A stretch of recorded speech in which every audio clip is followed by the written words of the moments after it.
Foli ani tanuli an bɛ o kɛ ka ɲɛsin aw kelenkelenna bɛɛ ma ni waati na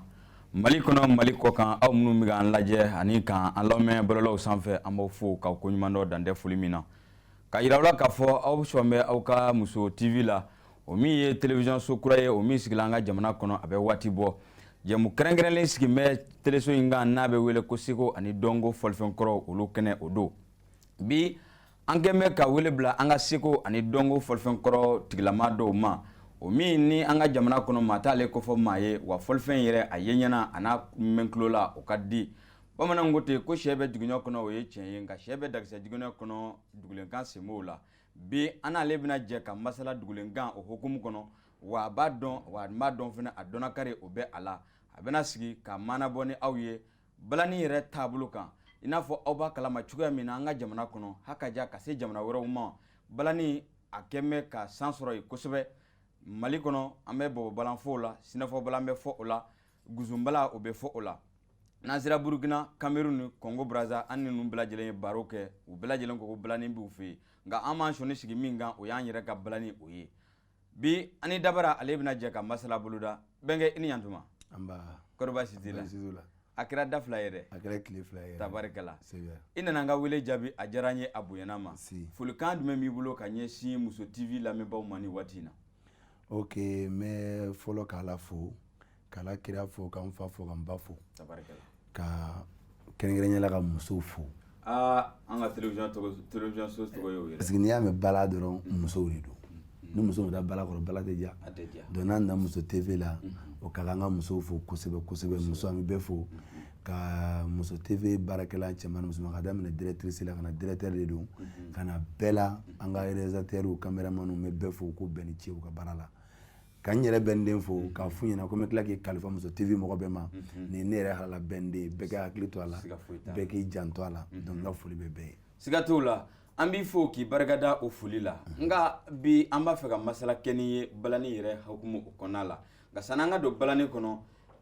hakililajigila malidenw kɔnɔ maa caman fana b'i sɔnni sigi a kan k'a fɔ ko u b'a fɛ ka bɛnkɛ yɛrɛ lahala dɔn bɛnkɛ yɛrɛ ye jɔn ye ka bɔ min wa mun y'a bila balani fɔ la ok n'i y'o ɲininkali kɛ n na o ka di n ye o diyara n ye kojugu n tɔgɔ yɛrɛ Mahamadu Danbele mais bɛɛ bɛ n wele ko Dabara ne bɛ bala fɔ komi i n'a fɔ i yɛrɛ y'a fɔ cogo i b'a dɔn cogo min na an fɛ yen fɔlifɛn wɛrɛ t'an fɛ yen ni bala tɛ fɔlifɛn wɛrɛ mana kɛ yen bɛɛ n'i ka wagati de don au temps de jeunesse jeunesse kɔni na i bɛ fɔlifɛn min fɔ an fɛ yen o balani ye donc n'i ye fɔlifɛn wɛrɛ ye n'o y'an ka Segu dununba ye janjigi dunun ni fɛn ninnu n'i ye si kɔrɔbaya la i bɛ se k'olu fɔ mais jeunesse kɔni na bɛɛ bɛ bala de fɔ donc an ka bala fɔ nacogo y'o ye ka tila ka bɛn a ka tuguni a bɛnna fɛn ma a kanu donna n yɛrɛ dusukun na n yɛrɛ y'a kanu a diyara n ye sinon caman b'a kɛ u b'a bila sira la a diyara ne yɛrɛ ye donc ne ka bala fɔ nabolo y'olu ye tabarikala o fana diyara n ye o bonyana ma nka sani an k'an da don balani yɛrɛ la i n'i ka troupe yali aw bɛ se ka fiɲɛni bɔ an senkɔrɔ baara daminɛw la i yɛrɛ k'i kan fili fiɲɛ fɛ ka fara instrument in kan n'o ye balani traditionnel ye an ka sɔrɔ ka na balani babu o yɛrɛ kɔnɔ n'Ala sɔnna ma tabarikala bala fɔlɔ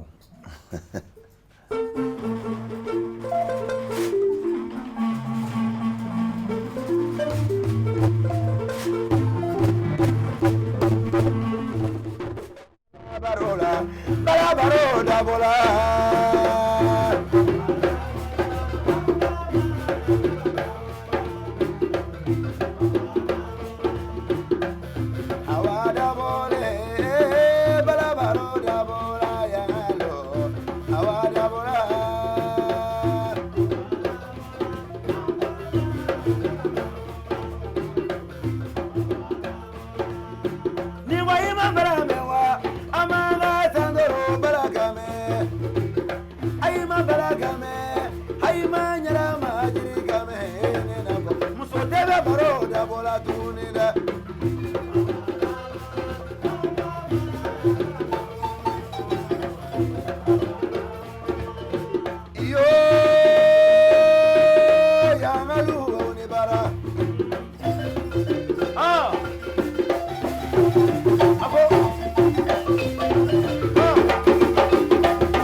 Muso TV jama bɛ wele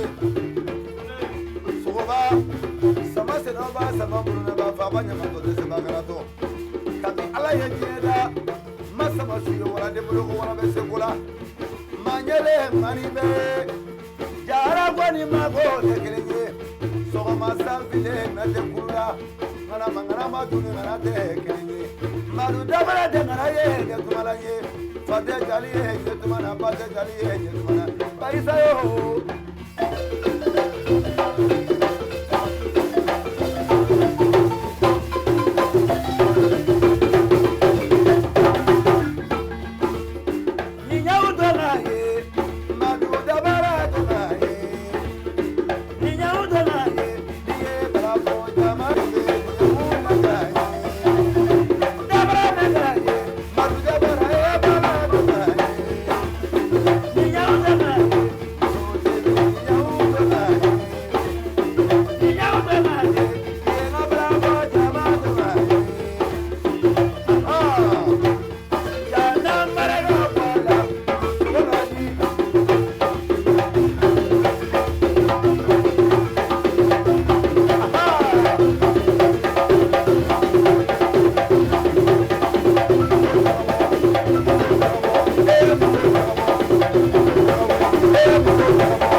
Nijaranye ni boyana ama ambi inika jama befo ni nobla duma kele kanyeshi angalaje baumani watina malikono ani malikoka ka mo hakila jigi ka fo ko jem kan salimi nuba kene kan oye seko ani dongo folfen kro ka kene bi ani balani tigla mo be nyona ni oye Mamadou Dambélé ni blajilen ko ale mako dabara amena nga nyiningalo kono ka nyingali busa mission ta nyira benga kama ka gwala kusebe ni watina benge ama fe ka don balani yere ye muyi folfen sugu dumeno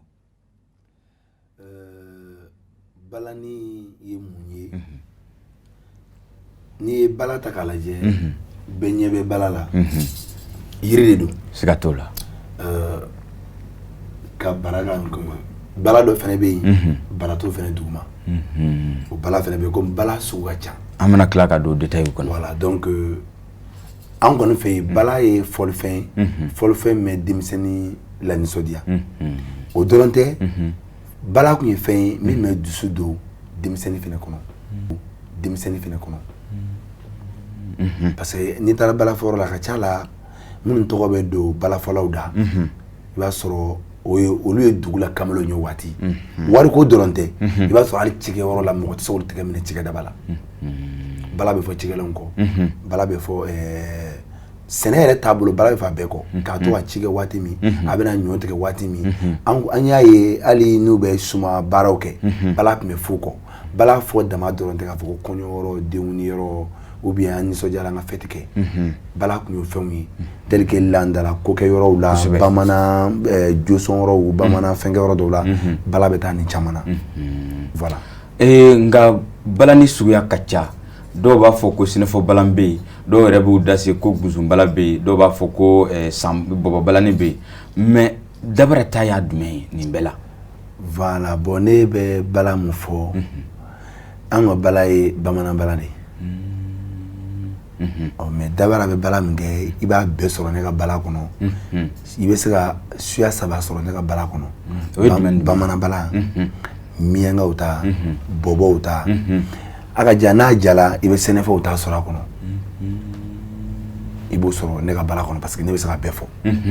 donc ne ka bala fɔcogo bɛ se ka o bɛɛ yira mais kɛrɛnkɛrɛnnenya an ka bala yɛrɛ ye bamanan bala de an y'an da se bala suguya ninnu bɛɛ lajɛlen ma danfara jumɛn bɛ nin bala suguya ninnu bɛɛ lajɛlen ɲɔgɔn cɛ u bɛ dɔn ka bɔ ɲɔgɔn na ni daduruya jumɛn ye ok bala bɛɛ a bɛɛ secogo kelen mais ni pour que k'o dɔn fɔcogo de bɛ bɔ ɲɔgɔn na i b'a sɔrɔ ni bɔbɔ bɛ bala fɔ a ka ca bɔbɔ bala bɛ fɔ cɛmancɛ la yan a bɛ caya bɔbɔ tɛ se yan ou bien dɔw tɛ se yan i b'a sɔrɔ sɛnɛfɛw fɛ yen bala bɛ fɔ yan bala de fitinin na a ka ca la o tɛ se yan bala tɛ fila ye sisan i b'a sɔrɔ nin bɛ bala fɔ yan dɔrɔn nin fana bɛ bala fɔ sanfɛ dɔrɔn mais miyankaw fɛ yen i b'a sɔrɔ miyankaw bɛ bala kilan bɛ fɔ olu bɛ maga bala den bɛɛ la bon bamanan an fɛnɛ fɛ i b'a sɔrɔ a kun ka ca an ka bala la an bɛ jouer ni cɛmancɛ de ye an ka surun bɔbɔ la dɔɔni mais ne ka bala la ne ka bala fɔlɔ b'a bɛɛ fɔ o la ngo i bɛ se ka jar caman sɔrɔ an ka bala mais bala bɛɛ kelen fɔ cogo dɔrɔn de bɛ bɔ ɲɔgɔn na i b'a faamuya sinon i ye bala kɛ baladen 3 ye yɔrɔ ni bala 2 ye donc i bɛ taa bɔgɔ fɛ olu bɛ bala 3 musomala y'o min tɔgɔ fɔ o baladen kelen a bɛɛ bɛ kelen fɔ ni baladen i b'a sɔrɔ mɔgɔ kelen bɛ yan fɔ mɔgɔ kelen bɛ yan fɔ maa kelen t'a fɔ maa 2 de b'a fɔ den kelen maa 2 de b'a fɔ donc pour ne pas que a kana gêner bala kelen na ni sera an fɛ yan an ka mɔgɔ b'a ka bala 2 ye musomala bɛ mun fɔ ne ka bala 2 bɛ se ka fɔ o faamuna donc fɔ cogo de bɛ balaw bɔ ɲɔgɔn ma kosɛbɛ o ye yɔrɔngin ma ko bala de bɛ n ko bara tɛ olu kɔrɔ a ka ca la o ye jeli bala ye n'i y'o caman ta o bɛ taa fɔ Laginɛ o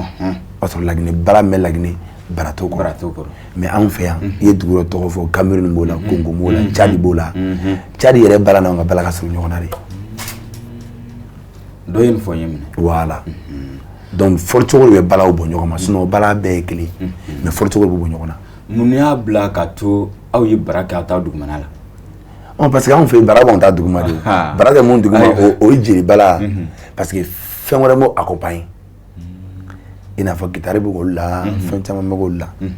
voilà o faamuna nka ka fɔlifɛn lahawta in to yen tɔw ye fɛn dilanenw caman dilan u fɔ ɲɛna ka di u fɔli yɛrɛ ka nɔgɔ ko bɛɛ ye k'o to yen dabara ye tugu balanin kɔ mun nana n'o ye bon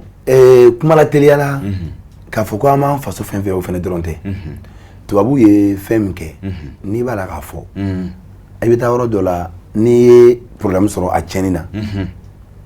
n'i ma mɔgɔ ɲini k'a dilan dilanli bɛ gɛlɛya i bolo dɛ mais a ka ca la n'a ma ka bala fɔ n'a tiɲɛna ni dɔ tigɛra dɔ tiɲɛna sisan n yɛrɛ bɛ se ka a lalaga u yɛrɛ bolo yan parce que a bɛ dilan fɛ yan donc o y'a sira teliman dɔ ye sira filanan mun ye bɛɛ ka k'i yɛrɛ ye siga t'o la voilà o baradi yɛrɛ ka bɔ voilà nka o nɔ kan fɔlɔ maaw tun b'a fɔ cogoya min na i n'a fɔ i fɔra dɔw kɔ ni an bɛ se ka adama wulufinɛ ninnu fɔ o la ka balafɔ duga ninnu fɔ o la ka seru bala ninnu bɛɛ fɔ o la olu tun b'a fɔ cogo min na e yɛrɛ bɛ k'a fɔ cogo la wa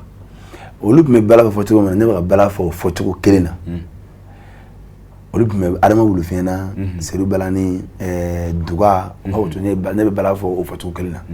o la n ko ten ma n ko bala tun bɛ fɔ yɔrɔw de la fɔlɔ kɔɲɔ ɲɛnajɛ dɔrɔn tɛ sɛnɛkɛyɔrɔ la bien koba fɛn wɛrɛw la dugutigi ni fɛn ninnu na bala tun bɛ fɔ olu la mais i ye bala yɛrɛ bolo cogo o cogo a b'anw bolo cogo kelen na a bɛɛ fɔ cogo kelen mais wagati bɛ se ka falen dɔrɔn wagati o évolution ne y'o ye wagati falen ye n yɛrɛ da tun bɛna se o ma sisan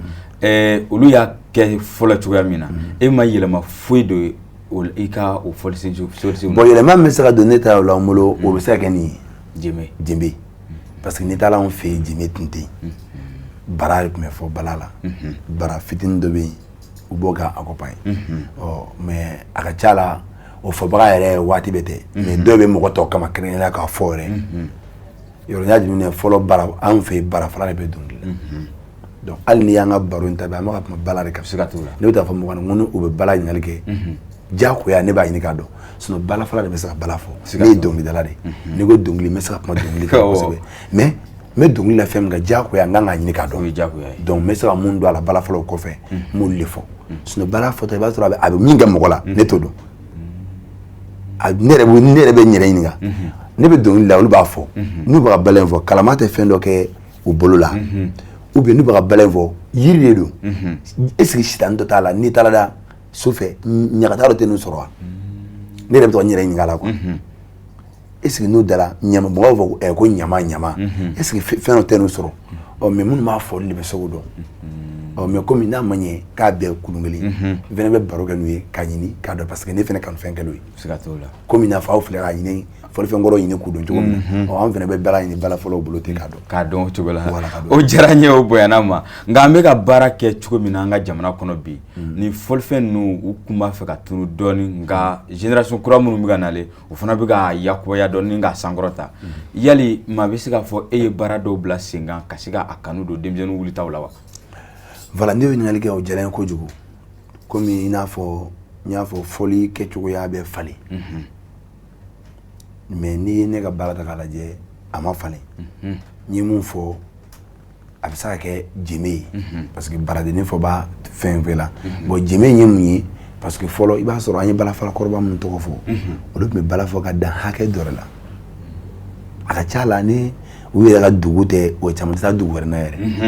mais anw t'a dun filɛ bɛɛ b'a lamɛn ka bɔ an ka jamana na fo ka na ka jamana wɛrɛ donc on vu que diɲɛ bɛ se ka jɔyɔrɔ dɔ k'o la tel que dɔn ni fɛn na diɲɛ bɛ se ka bala teliya comme a bɛ se ka bala fɔ cogo falen an bolo o nana donc o la an ye baara caman kɛ tel que bala i bɛ ka dege mun nɔfɛ i b'olu filɛ k'a kɛ olu ta ye kana a ta diɲɛ girin nɔfɛ ne bɛ denmisɛnnin dɔ ye u bɛ bala fɔ bi batterie b'u kɔ guitare bɛ bala la fɛn bɛ bala la donc bala fɔlɔw tɛ u bɛ ka dayirimɛ de ɲini ils ont train de chercher ka fɛn dɔ ɲini dɔrɔn k'a dun mais o ni bala fɔlɔ tɛ kelen ni taara ne ka bala kɔrɔ i b'a dɔn mais c'est pas que ko batterie tɛ fɛ ne ka bala la batterie fɔlɔ bɛ se ka kɛ ne teri ye a bɛ taa ne ka bala fɔlɔ la d'abord an b'a fɛ ka jouer fɛ jouer fɛ y a pas de problème a bɛ jouer fɛ an jugu tɛ o mais an ka base kɔni y'an ka bala ye donc a ka d'an ye ka fɛn caman sigi sen kan o de la an y'a essayer ka bala fɔlɔw fara ɲɔgɔn kan ka association kɛ bala Mali bala fɔlɔw tɔgɔ la donc pour que bala fɔlɔ minnu bɛ yen ni dɔw bɛ fili la an bɛ se k'u dɛmɛ k'u bɔ fili la donc tagalen ɲɛ école an b'a fɛ ka école dayɛlɛ bala kama bala dilancogo bala fɔcogo ka mɔgɔw kalan a bɛɛ la an m'o baaraw la quoi. Yan'an ka taa ɲɛfɛ dɔɔnin an bɛ parenthèse kunkuruni dɔ dayɛlɛ yali ni e ye guitare ninnu ni fɔlifɛn wɛrɛw ye i ka balani fɔlɔw denmisɛnnin dɔw kɔ o bɛ bila état jumɛn na. bon ni ne y'a ye ko a bɛ ne tɔɔrɔ a bɛ digina mais yɔrɔ dɔ la a bɛ diya n ye parce que bɛɛ tɛ se ka kɛ balafɔla ye a bɛ n profiter ne ka fɔlifɛn a bɛ se ka jouer fɔlifɛn wɛrɛ kɔrɔ artiste ba caman bɛ yen minnu jouer ni bala ye mais n'u ko k'u b'u yɛrɛ compter balafɔlaw de fɛ o yɔrɔ bɛ n tɔɔrɔ mais n'u k'u ye artiste ye a ka di ne ye kojugu bala ka jouer fɔlifɛn wɛrɛ kɔrɔ o ka di ne ye ne ka kɛlɛ bala ko dɔrɔn de Mali musique fɛn o fɛn a ye bala jouer a bɛɛ kɔrɔ voilà. O diyara n ye o bonyana ma o yɛrɛ faamuyali caman sɔrɔla o la nka e yɛrɛ bɛ ka mun kɔnɔ bi yaasa jɛkulu min ni a y'a bila sen kan a ka se ka waleya dɔw bila sen kan joona joona. Bala fɔlɔ ka association jɛkulu kan bon bala fɔlɔ jɛkulu min je pense que baara daminɛna ka ban an ye émission fɔlɔ kɛ ka filanan kɛ donc jamana yɛrɛ n'a taabolo n'a fɛnw na sinon sabanan kan ka kɛ maintenant fɛn bɛ kɛ ni jamana ye basigi la surtout n'i ye ɲinan festival jateminɛ festival baden bɛ yen mun ma se ka kɛ ala ni diɲɛ mara kɛcogo donc an b'a fɛ ka émission sabanan yɛrɛ sigi sen kan san nataw la sinon an ye fɔlɔ kɛ mɔgɔw ye o résultat ye filanan kɛla mɔgɔw ye o résultat ye donc sabanan fɛnɛ bɛ sen na ka na a se bɛ balafɔla caman ye bala dɔn balafɔla caman ye i bila yɔrɔ dɔn balafɔla caman ye i dan yɔrɔ dɔn donc bala fɛnɛ jɛkulu fɛnɛ y'o ye dɔw ka n'i yɛrɛ bila yɔrɔ dɔ la k'a sɔrɔ i ma se yɔrɔ min na jɛkulu fɛnɛ y'o ye dɔ fɛnɛ bɛ k'a lajɛ i b'a sɔrɔ o tigi tɛmɛna o kan voilà. Nka aw hakili tora la ka campagne dɔ kɛ ni nanzaraw b'a wele ko campagne de sensibilisation ka taa togodaw la ka se ka denmisɛnnin wuli kura minnu bɛ yen ka balani yɛrɛ ɲɛf'u ye ani ka u bɛ ka baara min kɛ u k'a ta bala aw y'o campagne dɔw kɛ wa. An y'o kɛ an yaalala parce que a ka ca Mali dugu ka dɔgɔ bala bɛ dugu min na n'an ka kumaw ma se dugu min na donc caman yɛrɛ b'a ɲini yɔrɔ sensibilisation ye i ka wuli ka taa mɔgɔ t'a joona mais déjà mɔgɔ yɛrɛ b'a joona u yɛrɛ bɛ wuli k'a ɲini a ka ca la ne bɛ taa dugu o dugu ni bala fɔlɔ bɛ u bɛ na an bɛ se ka tile fila barow kɛ an bɛ bala ɲɛfɔ ɲɔgɔn ye an bɛ ɲɔgɔn bilasira bala dɔrɔn tɛ le plan de travail baara yɛrɛ plan bɛ kɛ cogo di tu sais baara kalan caman bɛ Mali la bala fɔlɔ b'o la ne ye Mali artiste filɛ baara plan de t'u caman bolo a t'a bolo. Voilà, baara taabolo baara kan ka placer cogo min yɔrɔ n'i bɛ so jɔ i bɛ plan de kɛ siga t'o la i y'a faamuya hali an filɛ télé so min na pour que i ka télé dayɛlɛ i bɛ plan dɔw de tracer baara b'a la dɛ a tɛ komi ni télé ye mɔgɔ bolo n taara so dɔ kɔnɔ dɔrɔn n ye caméra sigi i bɛ plan dɔrɔn tracer nin ye caméraman ye nin ka animateur ye nin ka baara tɛ foyi ye ni mɔgɔ nana ka ji di mɔgɔw ma fo k'o plan de sigi sen kan mais ni ko kɛ don kɛra k'i b'o bɛɛ ɲini a bɛ gɛlɛya quoi donc an bɛ denmisɛnninw bilasira ka baara plan do kɔrɔ. I teri ye fɔlikɛla wɛrɛw kɛbaa ye ni o ye artiste wɛrɛw ye yali e y'olu ka baara ye k'i ta ye e y'a ye gɛlɛya b'i ta la ka tɛmɛ o ta kan walima o ta ka nɔgɔ ka tɛmɛ i ta kan. bon ne ka baara la ne teri artiste bɛ yen tel que n ye émission dɔ suit n ɲana n ɲɛ b'a ka image la ka passer Mama Tumani n'a ka di an bɛ ɲɔgɔn bilasira parce que a fana bɛ musique min kɛ traditionnel do mais ne bɛ to ka u yɛrɛ filɛ ne bɛ jɔrɔ n'u ye o ye ne yɛrɛ ye mais bala baara ma nɔgɔn komi a ka nɔgɔn mais ne ka baara la alhamdoulilahi ne ka baara ala ne b'a la fo parce que i bɛ groupe minɛ ne kɔ tout ça c'est ma famille ne kɔrɔkɛw de don donc hali ni y'an ne wuli diɲɛ ɛri min o jɔlen bɛ ne kɔfɛ ayi waati o waati u jɔlen bɛ yen ɔ mais artiste tɔw ne b'u lajɛ mais kamara ne bɛ jɔrɔ n'u ye n'i ye marche fɔli da dɔw ma u bɛ wuli u bɛ téléphone de ta mɔgɔ ɲini na mɔgɔ ɲini na donc toujours o bɛɛ bɛ na an ye plan min fɔ baara la fo mɔgɔ ka nin bɛɛ sigi sen kan yanni ka baara daminɛ a bɛ se ka kɛ ne kɔnna ka o bila sen kan olu ma kɔn k'o bila sen kan bon ni m'o bila sen kan i bɛ sɛgɛn ɲu la bon sɛgɛn ne diɲɛ fɛn o fɛn a man di fɛnɛ man di voilà o ye tiɲɛ ye o faamu kɛra an bɛ fiɲɛ bɔ an sen kɔrɔ ni nɔbila filanan b'i bolo an ka o bila sen kan yaasa fiɲɛ dɔɔni ka sɔrɔ o jitigiw yɛrɛ fana kana ji dɔɔni di bɛnkɛ ma n bɛna kuma kɛ ka bɛnkɛ bolo ja ka yira la k'a fɔ halisa an b'an ka jɛmukan kɔnɔ n'o ye seko ani dɔnko fɔlifɛn kɔrɔw ka kɛnɛ ye bɛnkɛ ka nɔbila filanan an bɛna jɛ k'o fana lajɛ bɛnkɛ kɛnɛ b'i bolo jɔnkɔniya o jɔnkana jɔnkɔniya mangare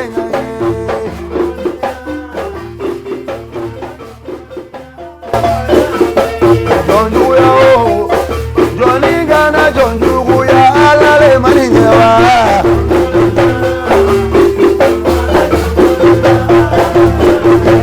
jɔnjuguya magana majuguya ala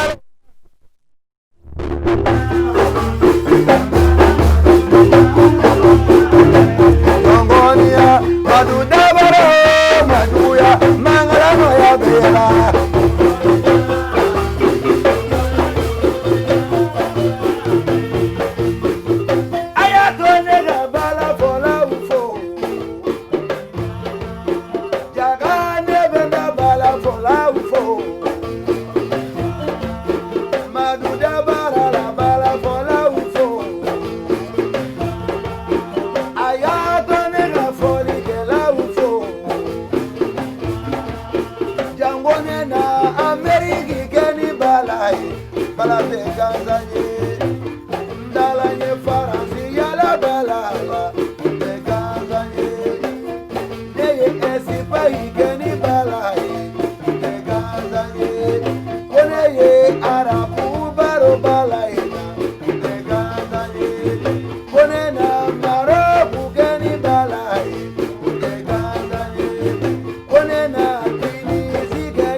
saño falena ni ye wolo fada bama falena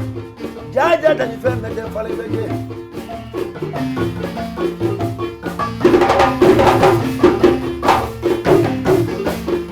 surasi fena to logoroni ma nyeji te bo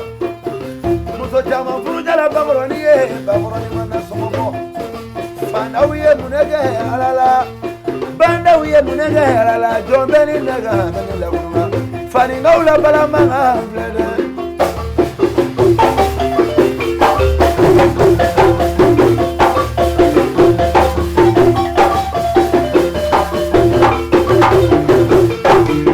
moti geta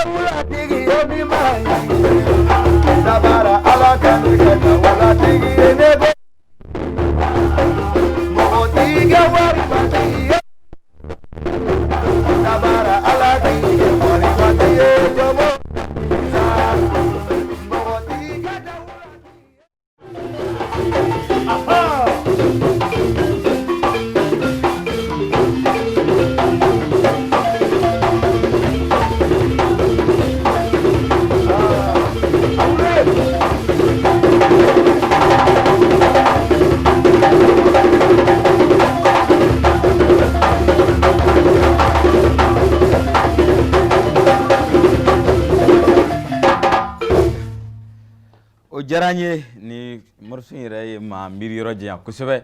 wa a ye maa yɛrɛ bila ka hakilila wɛrɛw sɔrɔ ka fara n daw kan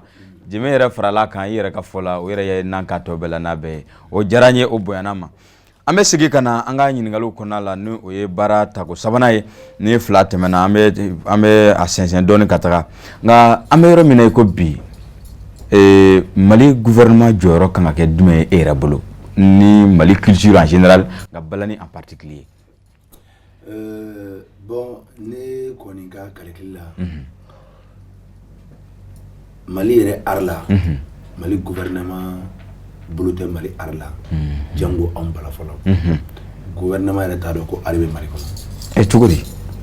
ni a yela ministère bɛ a kama koyi ministère bɛ a kama mais ministère ne ma ministère ka jɔyɔrɔ ye Mali art la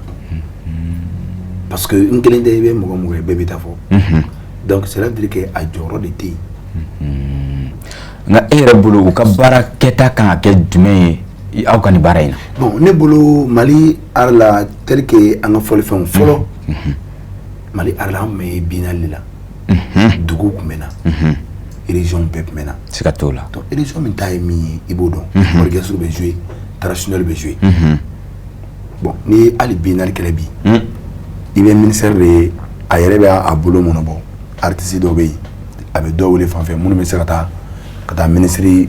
ka sinaya kɛlɛ kɛ bɛ ni ministre ye cɛ ye min bɛ se ka taa ministre ka muso kuma fɔ bon ne y'o de ye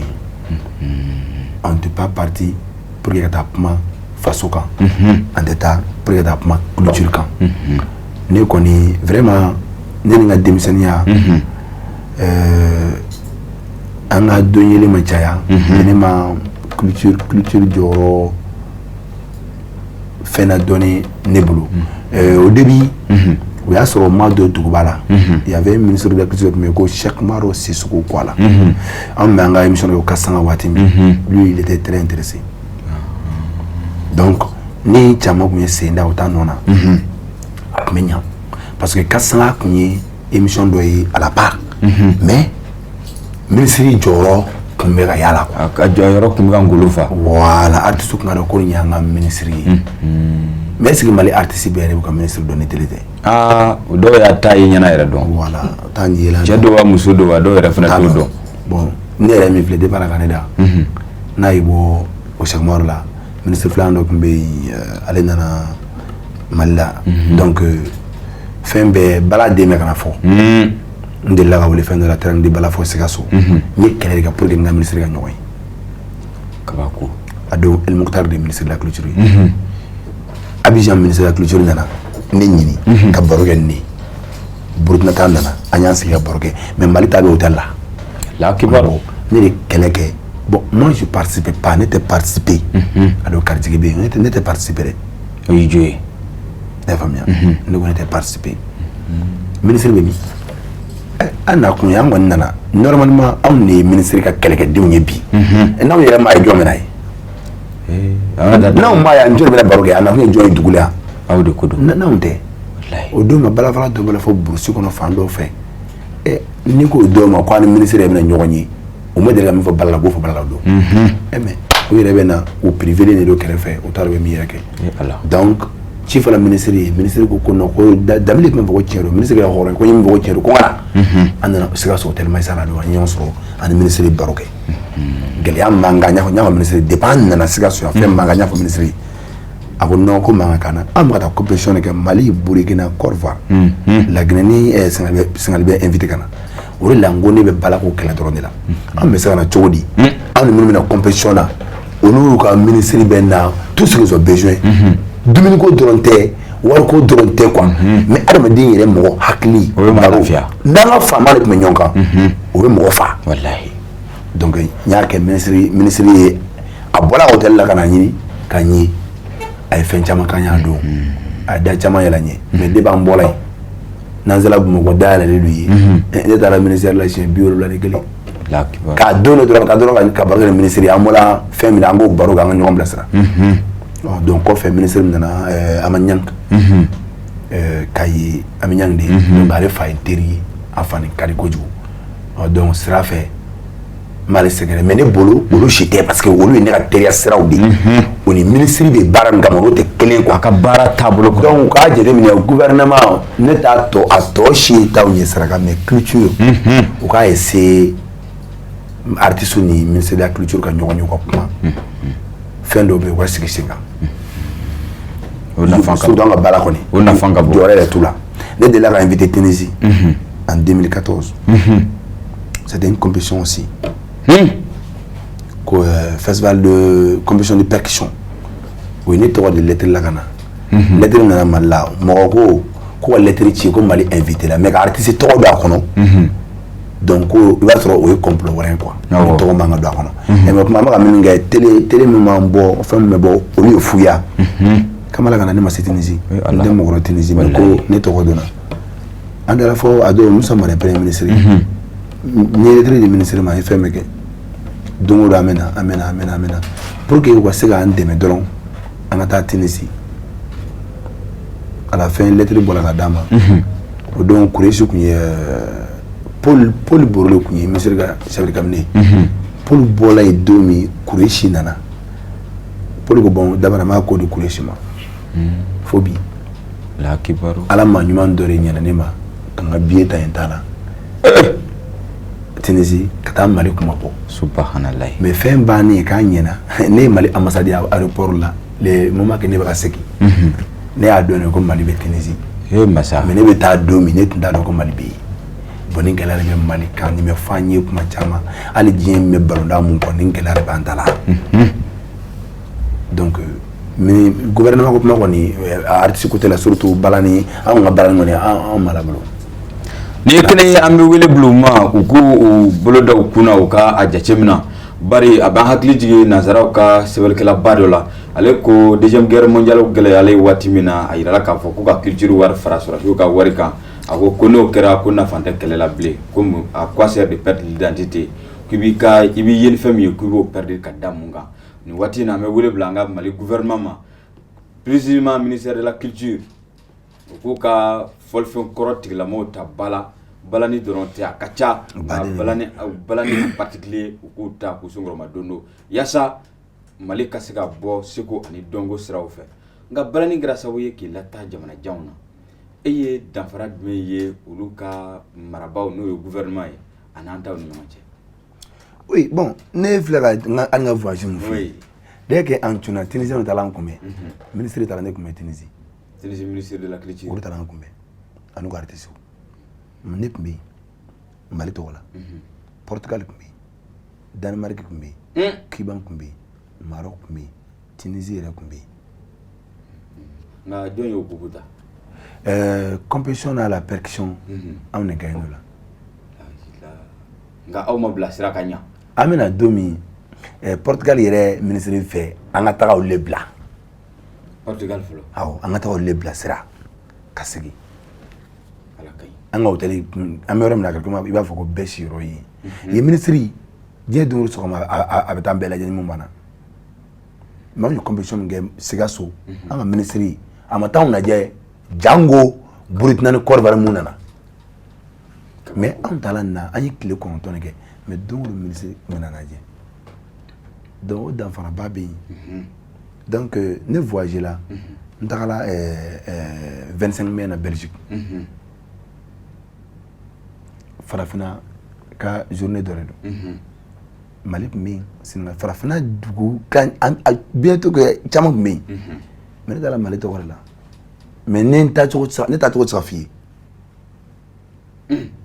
elle a trop fait mais amasa de la né à deux amasa de Boarba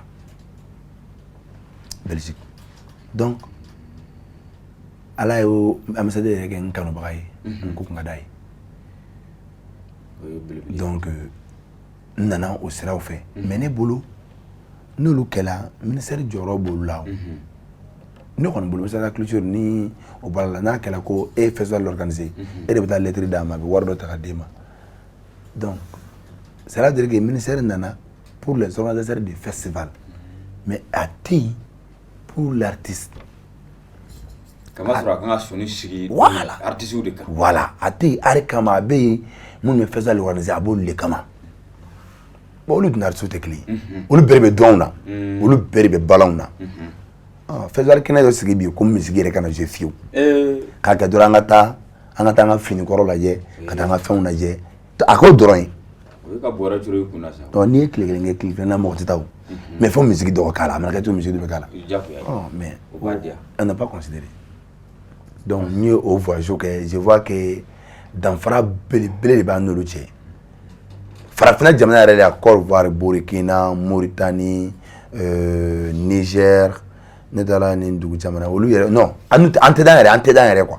an tɛ dan ka gouvernement bolo kan an n'u tɛ compter quoi an tɛ kelen quoi an t'u sɔrɔ hali yan kama sɔrɔ an de ta don u b'an ɲɛ de ayiwa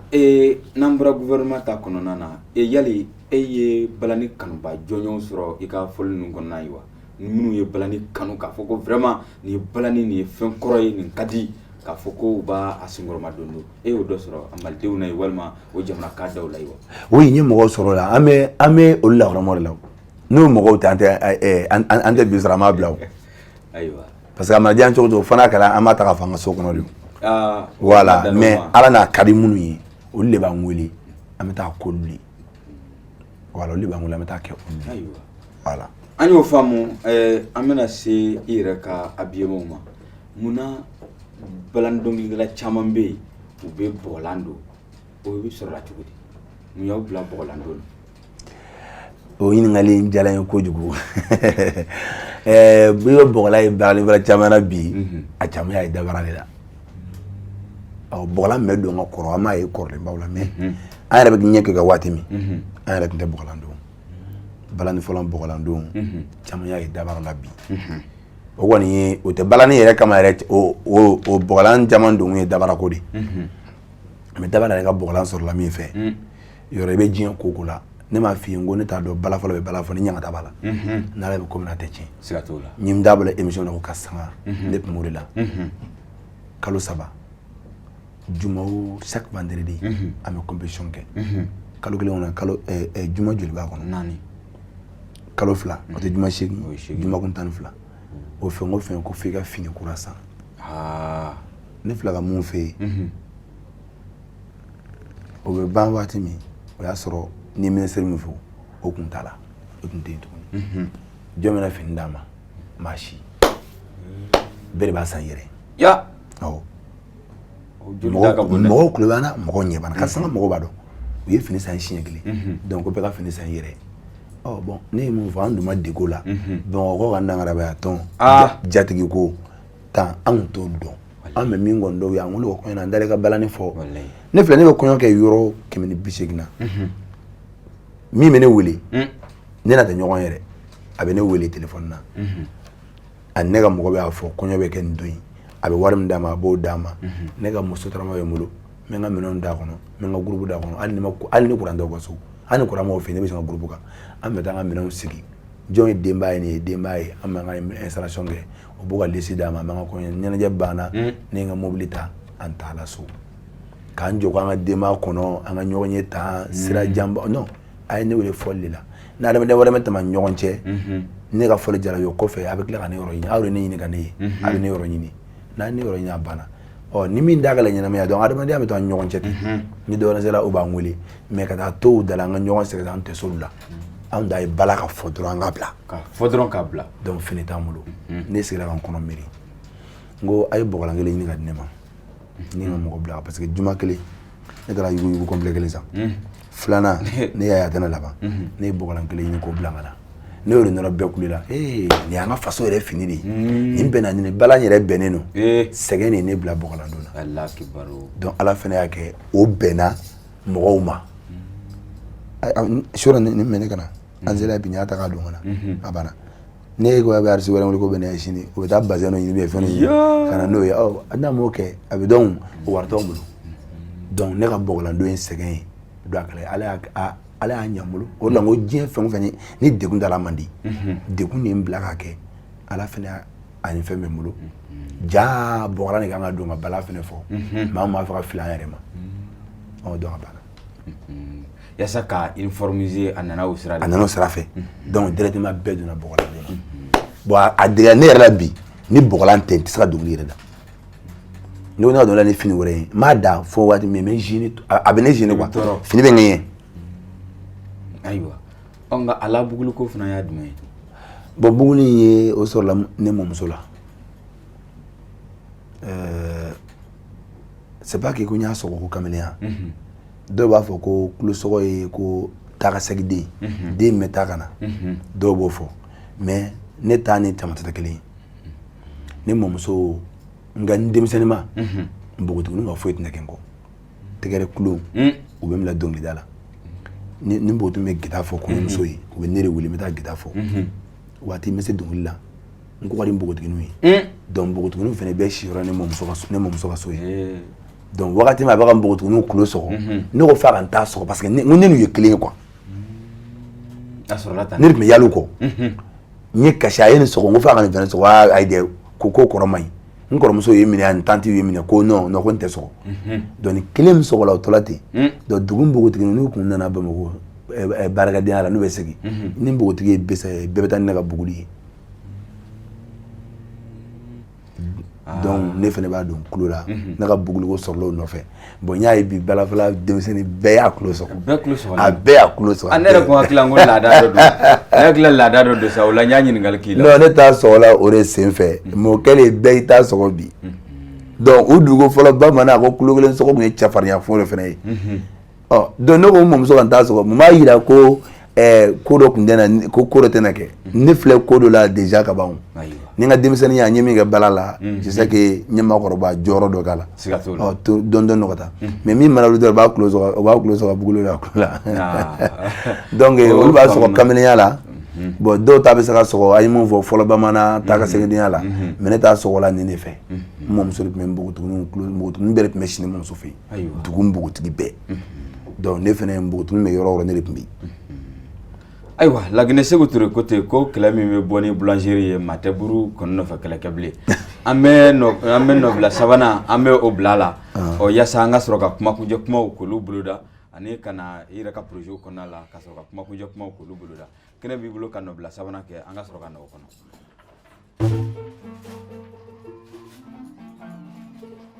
dama jiriye joye Nigeria joye jatigi sebe Nigeria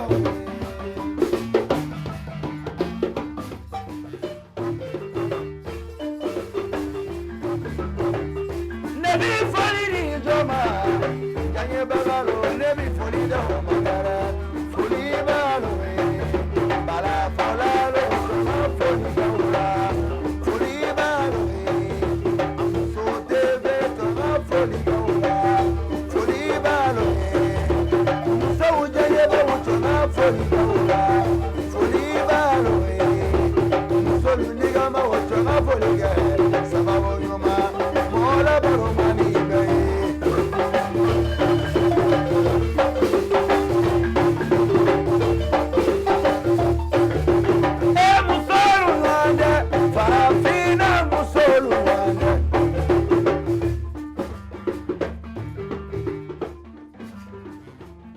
Imanata farasi domi farafina musuye saramanye Imanata Ameriki lobolo farafina musolu nwande Nebeni musolu ye ala baliba musolu nwande Emuye malikono na musolu ye fumbe mana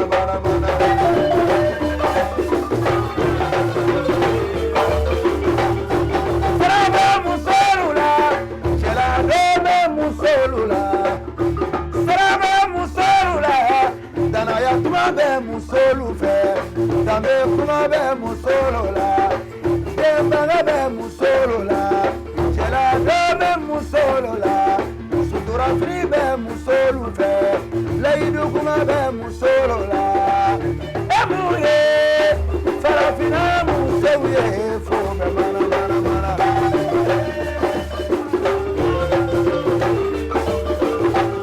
Nebara abiga debo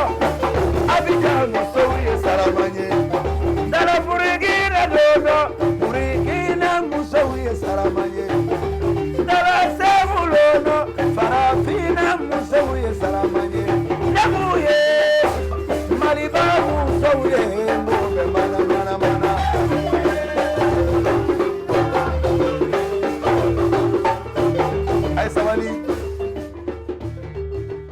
Mali muso aw ni bara ni ya mego muso mi mana munyu furuge mu mana ta si furuge olu de ye muso ko ye de nyimangolo muso aw ni bara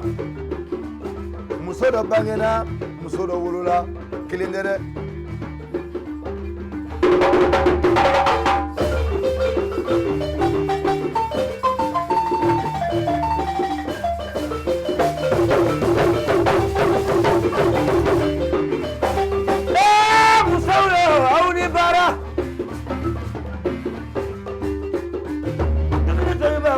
awne bara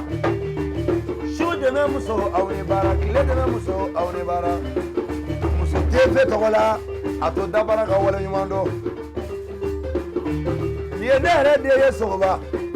aya tama muso barigada jamana de dia muso ko dugu de dia ni muso te ni re ma dia ni muso te dia dia ye muso ye dia go ya ye muso de muso awne bara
sabali mais ni e dien fla dogo ko muso jema ne muso jema dogo ko muso fima ne muso fima dogo ko muso baraba ne muso duguna bagodo dogo ko muso jujarani ne muso ne fa ya fonye ako sabali muso de muso kamunyu ka sabali o de muso ye ka ko do ka to ka ke o de muso ye ke jeya te muso ye finya te muso ye jujalani ni bobarabaya te muso ye ka sabali o de muso ye sabali muso awli bara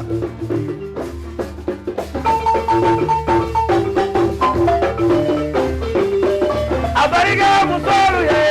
jeya be muso abariga muso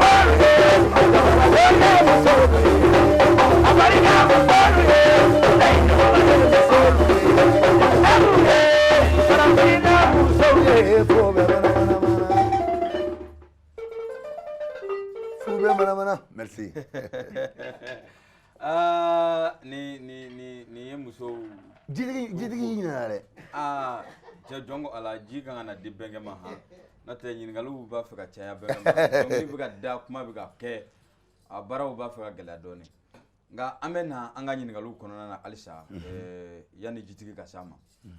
yali ere ka projet ye dume balanika dona na tawla ere personnellement il va faire comme ke balani hukumu kono yasa dona na tawla aka foko ni kera balani sira fe dabara fe keneganyala o jalay akilla an gunda magala do la baro do kono mais anga la ine mini c'est pas que balanye mali musique droit faut le faire pas de ne ban faire ne bala la ko do ko bala la ko do na ne ma fo ko mali président kuna tala jien dugu la na tala ni artiste fengo fen ne ma chenite mais mali président mona ta jien dugu ni bala jo akofe abedon ka bola dugu dola ni ngoni ba fa akofe abedon ka bola dugu dola ni an ka janjigi dununba ta ou bien sogoningu dununden fila dɔrɔn ou bien i bɛ taa bɛlɛkoyan fan na bari dununden 3 tubabu sigilen a den 3 bɛ sali a bɛ fa don sali la tel que baladen 2 ni bara a b'u kamanagan k'a sɔrɔ an mago tɛ courant ko la foyi k'a ka alimenter an mago tɛ micro ko la a yɛrɛ b'a ka baara kɛ donc o laɲiniw la an b'a fɛ don min nata la n ka laɲini min ye Mali jɔyɔrɔ kɔnɔ bala jɔyɔrɔ ka ye gouvernement kɔnɔ n'a ka sɔrɔ kalan sira b'o la an bɛ école kalan bɛɛ école kɛ an bɛ histoire kɛ an bɛ géographie kɛ an bɛ fɛn caman fɔ mais i b'a sɔrɔ école la culture yɛrɛ i b'a sɔrɔ o yɛrɛ matière tɛ kɛ bɛrɛ yɛrɛ y'an bolo o kulonkɛ yɛrɛ y'an bolo fitini musique yɛrɛ ye kulonkɛ yɛrɛ heure kelen dɔrɔn donc an b'a fɛ nin ka don a bala ka don parcours la don dɔ a ka kalan i b'a fɔ mɔgɔ bɛ ka lalabi filɛ ka laturu kalan kɛ cogo min ni diɲɛ bɛɛ bɛ k'a ye fɔ bala fana ka kalan ten a ka ye donc an b'o baaraw la école ko b'o la école dɛ ko école dayɛlɛ a bɛ se ka même centre ye u b'a kalan k'a kalan a sɛbɛnni na k'a kalan en pratique o diyara n ye voilà nka maa bɛ se ka fɔ ko relève assurélen don bi ka ban wa n'a fɔ hali ni minnu y'a ta minnu kɔ hali ni e yɛrɛ fana tɛ yen maaw bɛ yen k'u bɛna se k'a ta k'a kɛ ka tɛmɛ aw kan wa o assurélen don ka ban wa fɛn bɛɛ bɛ fara ala yɔrɔ sinon bala fɔla denmisɛnnin caman ba de bɛ minnu ne yɛrɛ bɛ sɔn minnu n sɔn minnu k'u bɛ se dɔnkilida la n sɔn minnu k'u bɛ se balanifɔ la mais n bɛ se a la ani maa baara kɛcogo tɛ kelen ye mais n dalen b'a la bala tɛna tunu tuguni dabara tɛ n kɔfɛ bala kun jɛngɛna a tun bɛ ne dafiri alhamdulilayi bala ma dafiri tuguni donc bala tɛna dafiri n'an bi yan a ka ca la hali ni denmisɛnnin min n bɛ ka fɛn kɛ cɛkɔrɔbaw ma ɲinɛ an kɔ cogo min na a fɛnɛ tɛna ɲinɛ o kɔ o cogo kelen na c'est-à-dire que i ye wulufɛn minnu fɔ ka taa molobali ni serebala ninnu na o ma ɲinɛ an kɔ baara kalan na donc an fɛnɛ tɛna ɲinɛ o tagalen siraw fɛ n'Ala ka diɲɛ ye o hukumu kɔnɔ kangari fana b'i bolo ka ɲɛsin u ma wa u ka baara in ta ni sɛbɛ ye u kana kɛ basikɔrɔlaw dɔrɔn ye u kana kɛ kɔɲɔw ni denkuniw dɔrɔn k'u ka baara yɛrɛ kɛ kangari b'i bolo voilà mais kangari min don dɔrɔn ka baara kanu n'i ye diɲɛ fɛn fɛn kanu i bɛ sɔrɔ k'a la fura foyi t'o la i bɛ se ka presser mais n'i y'a kanu i bɛ sɔrɔ dɔw bɛ to k'a fɔ ko sira fila t'an ka ba ko a bɛ tan ne bɛ dɔw ye artiste bɛ lagosi dɛ ne bɛ dɔw ye ko kalan in ka dɔnkilida tiɲɛ ni kalan in ka dɔnkilida tiɲɛ kuma dɔnkilida tɛ kalan dɔ ye o ye kalan dɔ ye o ka jugu ni kalan yɛrɛ ye dɔnkilida kɔni ne kɔni ka kalan kɛ ne tun bɛ dɔnkili da ni ye wari min sɔrɔ la n bɛ dumuni san ka taa ekɔli la ni ye wari min sɔrɔ n bɛ n ka kaye san ne kɔni ye o de kɛ donc kalan ma ne ka dɔnkilida tiɲɛ dɔnkilida ma ne ka kalan tiɲɛ ne ye n ka kalan kɛ fo ka taa n tila n ye comptabilité de kɛ a ma bali ka dɔnkili la dɔnkilida ma bali ka kɛ mais bi min ɲɛna n t'o sira kan mais n ye min kalan o dɔnniya bɛ dɔ fara n ka baara in kan donc n bɛ kangari min da dɔrɔn u k'a kanu diɲɛ baara bɛ ye quoi n'i y'a kanu i bɛ sɔrɔ u kana fɔ dɔrɔn dabara ye nin ye tan mais m'a ka taa komi da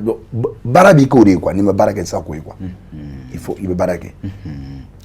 welekan jumɛn b'i bolo ka ɲɛsin fɔlifɛn kɔrɔ in tigilamɔgɔw ma ani Mali faamaw ma u ka se ka fɛn in ta bala n'o ye balani ye ka yakubaya yaasa ka san sɔrɔ a n'a ka don bala i bɛ se k'o kɛ nin ye mais wele lase fɔlikɛlan fɔlifɛn kɔrɔ kɛbagaw de ma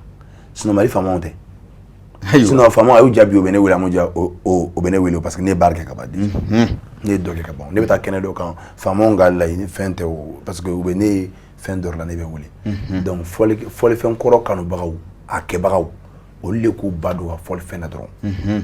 sinon hali ni ko faamaw k'u k'a ba don a la ni faamaw y'a ta diɲɛ don o don k'a layɛlɛ hali sanfɛ n'a ma n'a kɛbaga ye ou bien n'a kɛbaga m'a kanu nafa fɛnɛ t'o la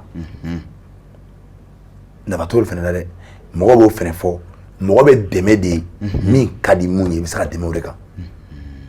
ne fakɛlɛ minisiri ye sabu n tɔntɔn dɔ ye minisiri ye ne bɛnkɛ de minisiri ye ni fɛn bɛɛ a bɛ ne wele ne bɛ taa kɛ bɛ taa kɛ dɔn e yɛrɛ a kan tɛ yɛrɛ la dɔw bɛ to kɛ fɛn dɔ nɔfɛ donc fɔlifɛn kɛbagaw ne b'a fɔ olu ye u k'u jilaja fɔlifɛn na u ka kanu u ka ta n'u y'a ta bala faamaw seko tɛ o faamaw bɛ sɔn u seko tɛ quoi parce que faamaw bɛ ne sigi k'u ɲ'o de ye o ni mun ye baara kɛ k'o dɛmɛ k'o bila sira kan o ye faamaw nakun de ye ne y'a fɔ ne ka voyage la ministère ma kɛ mais faama dɔ y'a kɛ Mali kɔnɔ mais à la fin ministère nana ye k'a fɔ k'an y'a kɛ o o ɲɛna voilà o t'o bali quoi donc fɔlifɛn kɛbagaw an bɛ kuma n'olu ye u k'a ta bala i yɛrɛ k'i ka fɛn ta bala i yɛrɛ fɛn min yɛrɛ bolo i k'a ta bala e mana nin émission kɛ k'a fɔ ko fɔlifɛn kɔrɔ de parce que a kanu b'e la parce que e bɔra la ka di n ye dɛ voilà e bɔra la e b'a fɛ a ka kɛ donc maintenant u ka kanu e t'a kanu cogo la kɛ e y'a kanu ten un jour ça va arriver ayiwa jɛmu kɔni sera a laban yɔrɔ ma n'an ko e ka kumakan laban fɔ nin kɛnɛ in kan o bɛ se ka kɛ jumɛn ye bon ne ka kumakan laban min kɛ fɛn min ye ala ka jamana in suma yarabi Mali bɛ degré min na bi maliyɛn bɛɛ da dilan kan i yongolen don est-ce que dɔw bɛ da yɛrɛ wa voilà maliyɛn bɛ yongolen min dilan de kan donc ne bɛ dugawu kɛ jamana in ye ale bɛ ala ka jamana in suma ala ka jamana in suma ka wele da n yɛrɛ terikɛ ni n jɛɲɔgɔn ni n fa ni n ka fɛn ma n'o ye Sumala Sise a mana kɛ diɲɛ yɔrɔ o yɔrɔ ala ka don Mali garisigɛ la amina ne ka baara in kɔnɔ a ye n dɛmɛ n ka baara in kɔnɔ a ye n kanu a kɛ n dɛmɛ n ka baara in kɔnɔ ka wele da a mana kɛ diɲɛ wo kɔnɔ a bɛ jinɛ bolo a bɛ wɔkulɔ bolo a bɛ maa bolo a bɛ fiɲɛ bolo a bɛ fan o fan ala k'a di ala ka maabaw ma k'a don Mali garisigɛ la an ye Sumala kalifa diɲɛ mara masa Solo ma yarabi fiɲɛ rongo fiɲɛ de b'a ta ka na wa fiɲɛ k'a ta ka na amin k'a fɔ ko ala ka Mali jamana in suma yarabi minnu bɛ jamana in ɲɛma ala k'u bɛɛ kelen ma minnu bɛ jamana in ɲɛma u ka ɲɔgɔn lamɛn minnu bɛ jamana in ɲɛma u ka ɲɔgɔn lamɛn